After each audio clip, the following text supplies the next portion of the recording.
Three, two, one. It's good. Let's go, baby. Home team wins. Bull, did you bet on the game again? Yes, it's so easy now. Did you know over 1.6 billion people worldwide casually bet on sports? You can do it right from your phone. I don't know, man. You always lose in the long term with sports betting. Well, we bet on stocks all the time. What's the difference? Well, so tell me this: how much did you actually win? Win? Oh, I didn't win anything. That was just the first leg of my 10 leg parlay. The mission is to shine the light into the darkness. What's going on, y'all? This is Just for Stocks and Giggles, a show where we talk about stocks and have some fun doing it. I'm Bull.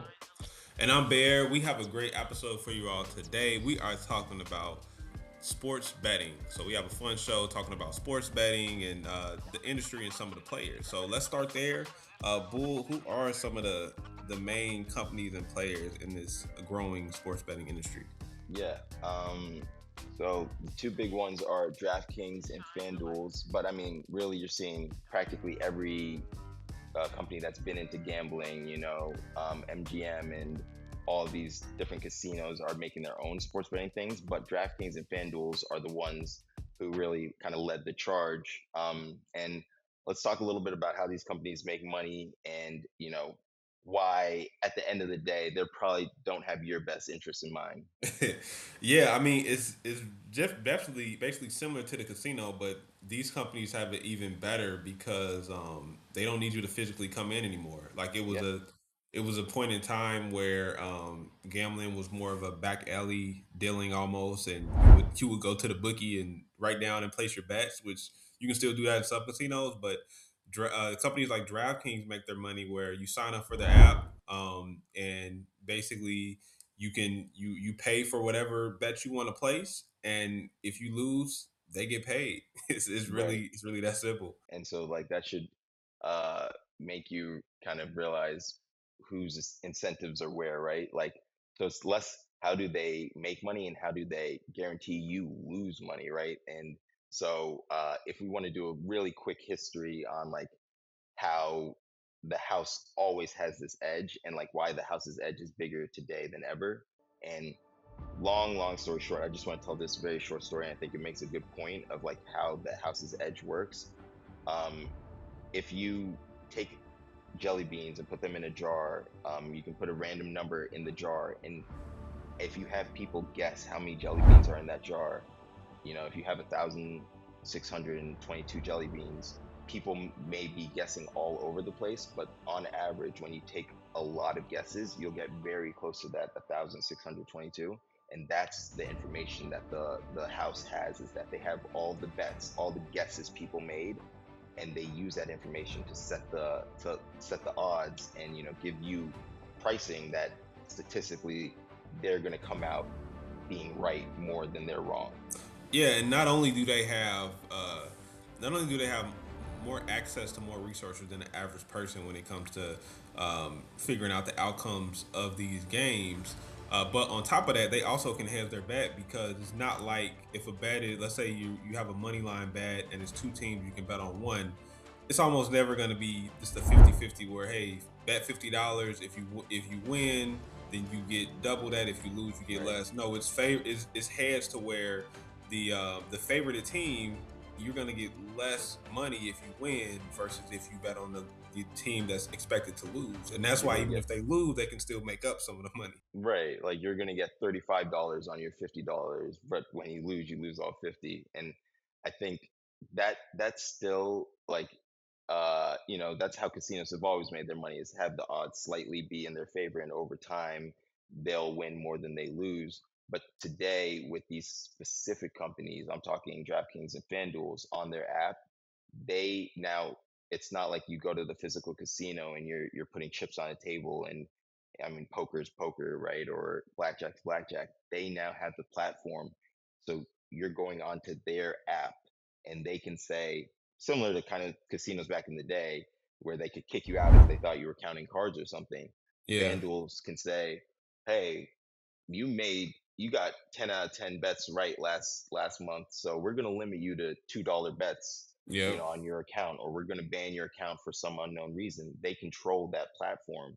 And I mean, casinos could have always kicked you out. So I guess this is just their version of kicking you out. So they guarantee that they win. Yeah, nah, definitely. I mean, I mean, when you look at it, it's a lot of ways that they're able to stay on top, make sure the house wins, make sure they get their money. That's why they're growing so much, and it's not just speculation here. Like you can see, these industries have really grown. I mean, they have major partnerships now.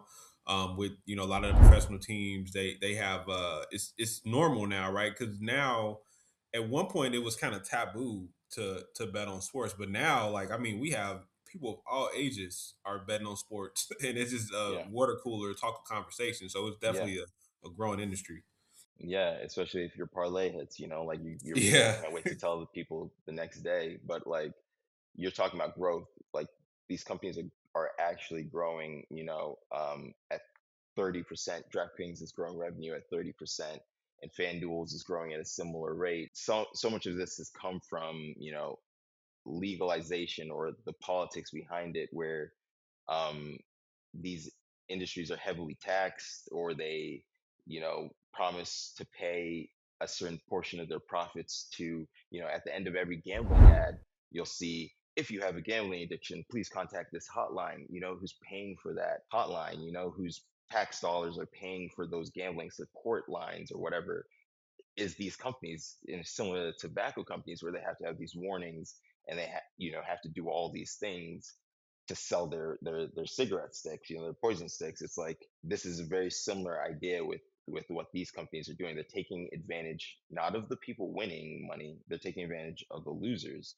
And if you start winning, you're just going to get kicked off the platform. So they guarantee you're a loser. yeah, and these companies are really savvy. Obviously, we talked about their main source of revenue, where just straight up betting on the games, betting on the spreads and the money lines of the games. But they even got smart to where there's certain states where gambling, sports betting is not legal, but they have a workaround in that. And I'm currently in Texas, and sports betting is not legal, but you can still use DraftKings and things like that and do bets called player props, because that's Yeah. technically not considered sports betting. So that's kind of Yeah. a way for them to get around it and be able to still be in basically all 50 states and offer you some way that you can still do some type of gambling, because player props is almost like more of a game than it is gambling, even though money's involved.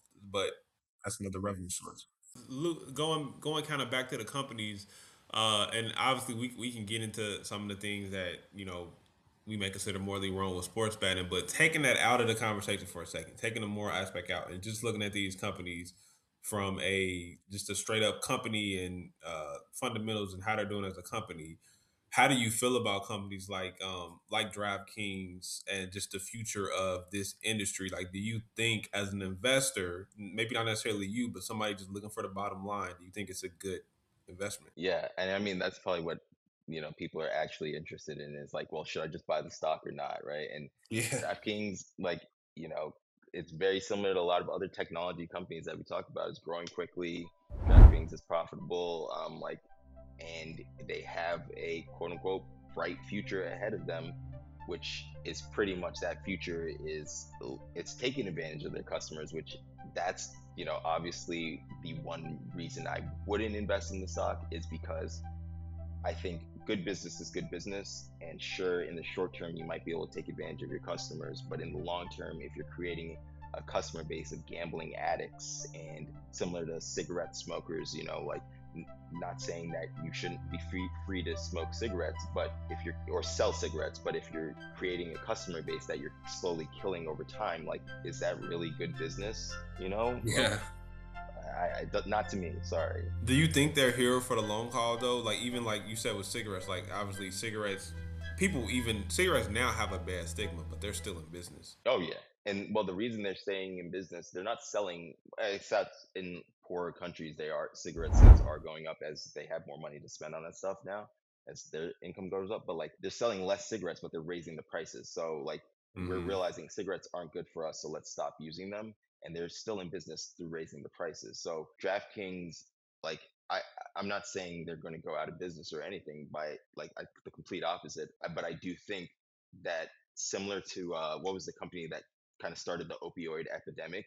like sure they were probably happy when they were selling Oh yeah, yeah, that yeah, opioids, but 10, 20 years later when they have all this bad press and this lawsuit against them and all this stuff, they probably would have been like, huh, in hindsight, maybe it wasn't the best idea to, start an epidemic. So I think we're going to have a gambling epidemic. And I don't want to predict the future, but I'm just saying, like, if you're putting out something negative for your customer, I don't know why you would, over the long term, think you're going to build a positive business. yeah, yeah. I mean, absolutely. And like you alluded to, Bull. I mean, when you look at the moral stuff and just the way they're building their business, like that's really not a great way to that's really not a great way to build a company, and that could potentially cause a collapse. When you look at the numbers, though, these companies are doing very well right now. Their growth is growing. It's not something that I would invest in, but I cannot sit here and lie to you and say like it's never crossed my mind because Yeah, they are especially they're doing well. DraftKings. DraftKings, FanDuel's isn't profitable, but DraftKings is, and I keep saying FanDuel's, it's FanDuel, but like I think I was reading this book called Dopamine Nation, and this is what they're taking advantage of is they're like every time you place a bet and you're right, or let's say you bet on LeBron to have 30 points. Every time he scores a two, your dopamine spikes. Every time he hits a free throw, Yeah, your dopamine spikes. And you're just giving yourself these free dopamine hits, and this is just one of many many ways, and a lot of these dopamine activities take place on our phone nowadays, and this is just another one of those high dopamine activities like scrolling TikTok or playing Call of Duty or whatever it is. You can do these things, but if it's all you do, it becomes like an addiction, and so it's very easy to have a gambling addiction. And I'm telling you that DraftKings isn't making their money off of the dude who bets $5 on the game to, make a bet with his buddy, like, oh, I'm right, you're wrong, kind of thing. They're making their money on the guy who's in crippling debt, losing, you know, $30,000 in debt because he's been gambling and he's taken out another loan for $30,000 to keep gambling. That's where they're making their money. And it's just like, yeah, how can you build a good business off of that in the long term? yeah. In the short term, sure, And right? it's way more accessible now and easier to do. So it's even easier for that person to keep fueling their addiction. And sorry, that's actually not where they're making their money. They're making their money off of people like who are millionaires who can, or billionaires who can afford to lose their money, but they're also taking advantage of that person in crippling debt too. Like, but Yeah. they're really making their money off of whales who are like, oh, I'll just throw a million, like Drake. He's like, yeah, I'm just gonna bet $1 million on Or the the Raptors or Eagles or something. whatever, right? Like, Yeah. Yeah. And so speaking of that too, obviously we both invest in the stock market. So I think the yeah. next question we got to talk about is like, so really, so what's the difference? Because somebody maybe sitting at home action now, like, what's the difference between you're saying all this bad stuff about sports betting, but what's the difference between betting on sports and trading stocks and investing in the stock market? Yeah, and that's a really good question. And, like we've kind of had this conversation before where I think everything you do is a bet. And it's just the percent chance of being right or the odds are just different on the bets you make. So, I was saying you could cross the street and look left, look right, look left, and the chance of you getting hit by a car is relatively small, right? You could still Yeah. get hit by a car. There could be a guy come speeding by and you didn't see him, whatever the case is, but it's a smaller chance than if you just go running across a highway, right, and not look at all. So when we have all this information, right, which is what you're doing when you look left and look right and look left, you're getting information. There's no car coming, or there is a car coming, or whatever. When you're running across the highway, you don't have the information. And so I see, investing in stocks and buying good companies that are fundamentally solid companies and growing and profitable and doing things that their customers want as opposed to creating bad things for their customers, then that's looking left, looking right, and looking left. And if you do that 20 times, then those 20 times you probably aren't going to get hit by a car. But if you're just like, oh man, I'm going to throw all my money on the Steelers game, like you're just running across the highway. And I think that's the difference. Everything's a Yeah, I bet, mean, but yeah. they both can technically be grouped into gambling because I know we looked up the definition before, and uh, I don't have it in front of me, but it ultimately is just if you're betting on the outcome of something, if Right. you're putting money and betting on the outcome of something, and technically, you can put that, you can group stocks into that. But like you were alluding to, it's way less risk, and I'm talking here specifically for a second because I know people can get into, well, what about options trading? What about this stuff? But like specifically, let's just talk about just straight up. just investing in companies that you believe in and you've done research in. It's way more risk with sport betting on sports versus doing that. And one of the biggest reasons for me that made me a believer in that was just the simple fact that if you bet on a sports game, as soon as you place your bet, if they lose, your money is gone. Versus if you're investing in a stock and you buy some shares in a stock, you don't realize the loss until you actually sell the stock. So even Yep. if the stock goes down tomorrow, you can not sell if you're in a position to not have to take out that money, and that could come back in 2 days and 2 months and a year, however long, Right. whatever. You can ultimately get your money back and more. You could just not sell until you're right, right? It's you if Yeah, you buy the stock for the long term, you could just hold it until you're right. Versus if I invest in LeBron to hit 30 points tonight, like I'm investing in LeBron. Let's say I'm buying a share of LeBron there. I can be wrong and he could injure his ankle first quarter and be out for the rest of the game, and there's my money, right? And that's me yeah, wrong. Versus if I buy Microsoft has had bad quarters, right? Once Bill Gates had to step down, Microsoft wasn't doing the best it could as a company, but you could have just held Microsoft, and over the past 10 years, you would have been very right, and it's the same thing with what we're talking about here. It's like you can definitely be wrong in the stock market, and you can definitely also gamble in the stock market, especially as you bring up options and people want to make money very quickly. And it's like, yeah, you can guess whether Microsoft is going to be lower or higher in the next month, but you're guessing. But if you're guessing whether Microsoft is going to make 15% more revenue in the next year, that's almost not a guess, because like we have all the information we need to be able to say, buying this company, Google is growing its revenue at 16%. It's one of the most profitable companies in the world. It's just past Apple. It's the biggest company in the world. It's right behind Nvidia, and they still have all these opportunities, from AI to quantum computing to whatever. And it's just like, that's all information that now you, as the bookie, should be like, man, the edge is in buying these valuable companies. And like the odds are favored towards buying these valuable companies, but so many people want to take the high risk, let's buy GameStop options route, and yeah. maybe you'll hit, but you're gambling there. That's when we say the word gambling versus investing, right? Yeah, yeah, exactly. I mean, there's a spectrum of how you invest. Where one side of the spectrum is, those aggressive options on companies that you're hoping that become big one day, versus when you're actually investing on companies that are investing in technology in the future, who you actually done your research on, done your fundamentals on, and you believe in. And also, you have the. By the way, another thing is your mindset. You have the money you're putting into it. You don't need to touch that money, because it's different Yeah, when you're like, okay, I'm gonna put this $1,000 in there, but I kind of need this to grow to 1,200 by the end of the month, or I might need to use this for my rent. Well, that's yeah, different than an investor that's just like, hey, here's $1,000. If this doesn't get to where I need to be by the end of the month, it's fine. that's Like fine. I have I time. have other money to pay what I need to do, and this can sit in there as long as I need to, and I can wait till it grows Yeah, and take it out when I need to.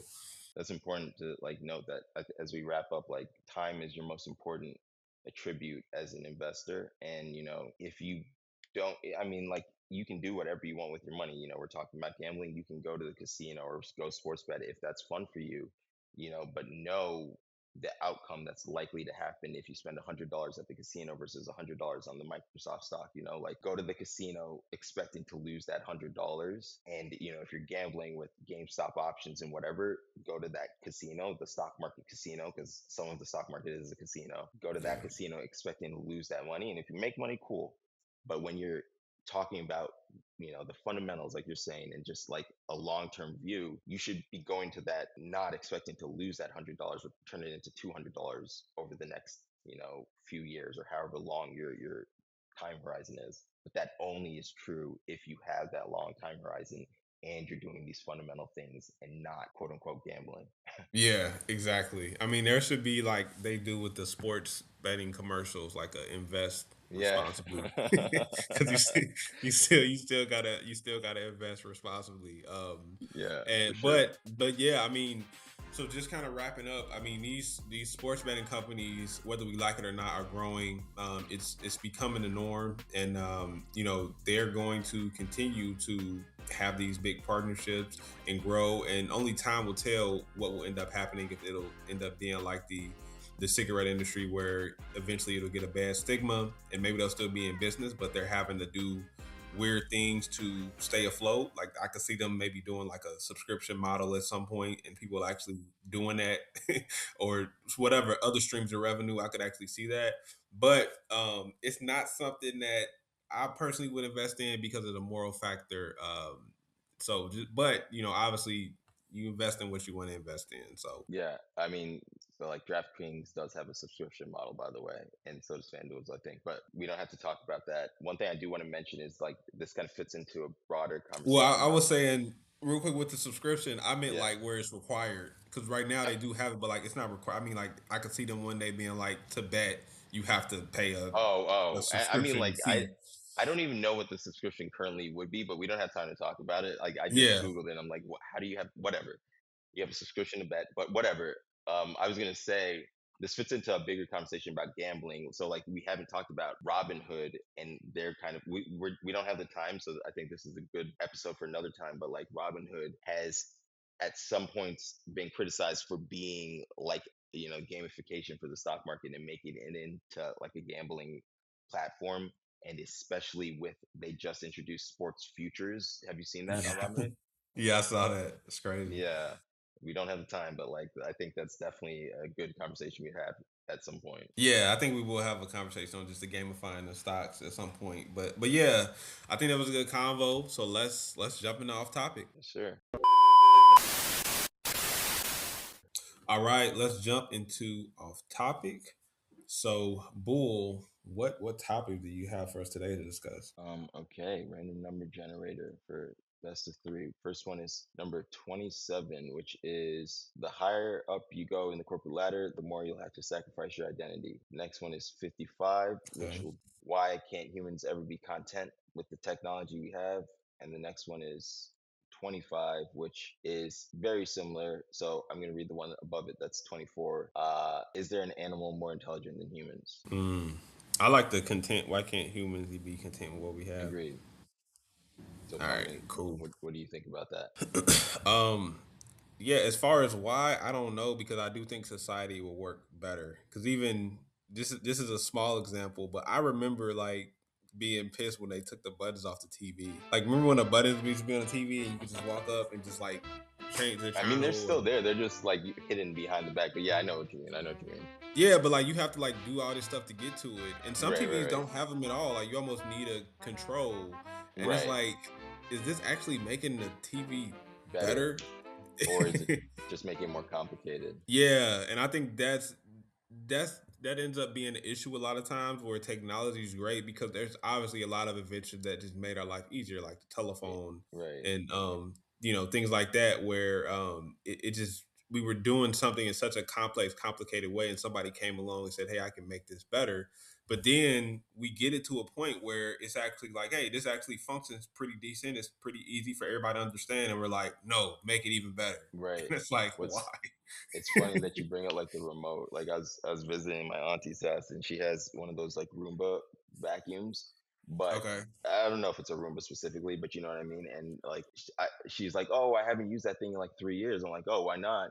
She's like, "Oh, I need some app to connect to it, and the app, when I downloaded it, I don't have the password." Blah blah blah. She just couldn't figure it. And it's just like to vacuum her house she needed all this connectivity and all this, which like we think of as very cool, and it's like nice that your vacuum is connected to your cell phone, but is it necessary? Probably not. But I think that's the direction we're moving, is we're only going to do this type of thing more and more. We're going to keep removing the buttons from the TV, like you Yeah, don't and it have to gets worry. it's just irritating because I do feel like that would help us as a society because we would be focusing less on that stuff. And instead of trying to make the next best version, like I'm fine with you improving um improving something, but it's like we have to make the next thing. I think that's the Hmm. biggest issue. Like we can't just have a great for example, like I remember the PlayStation 2, Like, I think a lot of people were perfectly fine with how that worked. That was a great,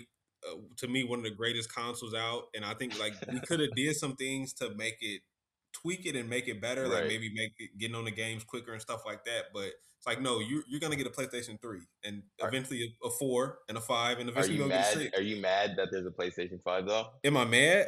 Yeah, like does it like are you I against don't. PlayStation 5? Do you wish we were still on PlayStation 2? Yeah, I kind of do because I think I would. So this is another conversation, but I will say one of the biggest things I hate about PlayStation 5 is they reward you more for money versus actually beating games. Like for Hmm. example, Mortal Kombat, specifically on Mortal Kombat, it used to be a point in time where you couldn't get certain characters unless you unlocked it. But Right, on Mortal Kombat on PlayStation 5, you can beat the whole game, and there's right. characters you cannot get unless you pay money. Okay. It That's sounds like you ridiculous to me. specifically have a beef with Mortal Kombat, but okay, we'll No, move. no, but that's not the only game. Like a lot of No, no. games do that. So what I will say is, and you probably realize this, but you realize you sound like an old man, right? Like bring it back to the Yeah, way, like you that's realize how, like, that's but fine. that's fine. Um, I think like to answer the question, like why we can't be content or why we need PlayStation 5, like I think the best example is probably what's the game called? GTA, right? Like I Okay. was like, if you look at GTA One, it's like this blocky 2D thingy, and now they're working on GTA Six, which is going to be this incredible 3D world that's been delayed for years and years and years, right?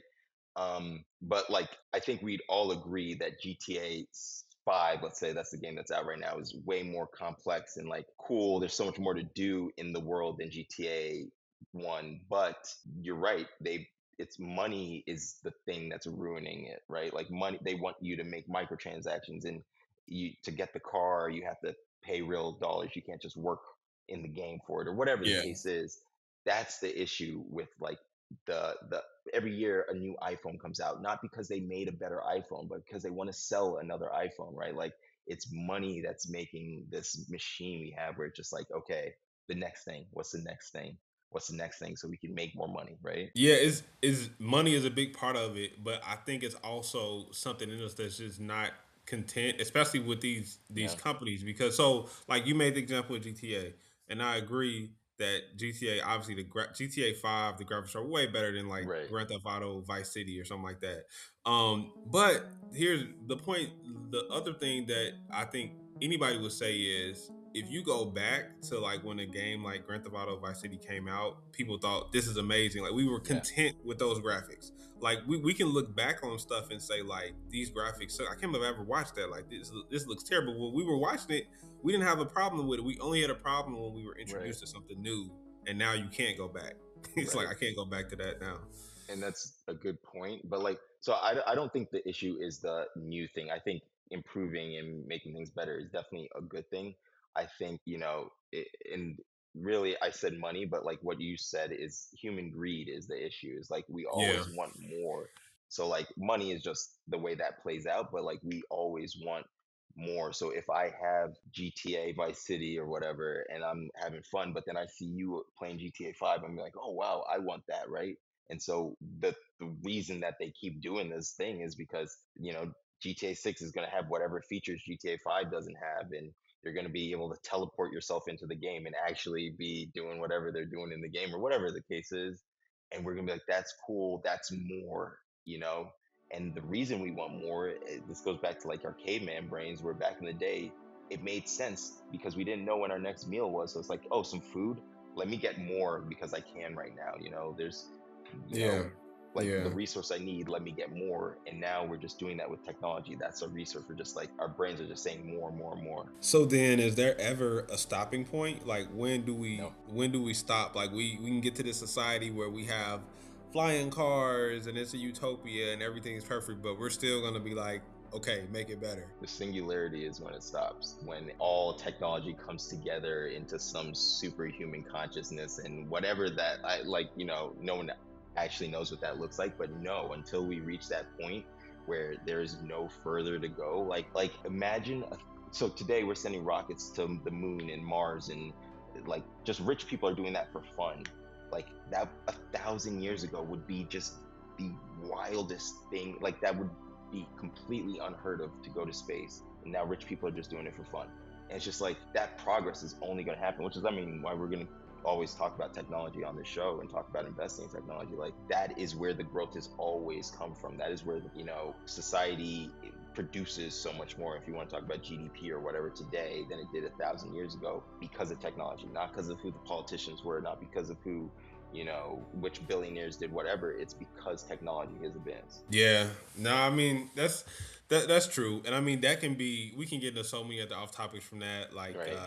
is it better with or without technology? And there's even a theory out there that there's a theory out there. Now this probably sounds crazy, but that at some point in time, uh, we've had in society everything that we have now. Like society has been to the point where Mm. we're at in technology, and then eventually it crumbled, and we restarted, and now we're getting back to that point. Okay. So it's like, are we ultimately just by Do you, continuing to want more leading do to you where we're mean going to do you mean crumble? on Earth that's happened, or in the Yeah, I'm universe? talking about on. No, I Okay. mean like on Earth. Yeah, Okay, maybe. And I mean, like, I'm not saying I who knows? believe in it. I'm just saying But it's a but like theory. but like there's another idea that like all this stuff happened. I mean, this is so gonna this needs to be another off topic, but like all this there's this short story where these guys ask this computer a question like, what's the purpose of the universe? And the computer keeps saying, I need more information, I need more information. And so society develops and that computer gets stronger and stronger, and Yeah. then eventually it takes all the energy in the universe to answer the question, what's the purpose of the universe? And in order to have someone to tell that answer to, it needs to create the universe again, because it collapsed the universe and all of its energy. So it's like that's where Mm. the universe came from, but now it starts all over again. And the people are like, they create a computer to ask the question, what's the purpose of the universe? And like maybe that's the cycle we're in or something like that. Yeah, nah, that's I mean that's definitely could be another off topic too. But yeah, I mean for the sake of time, Yeah, we probably should wrap it up at this for point. sure. But that was a good combo though. But you wanna close us out? Yeah, for sure. That is all we have time for today. And remember, This is all just for stocks and giggles.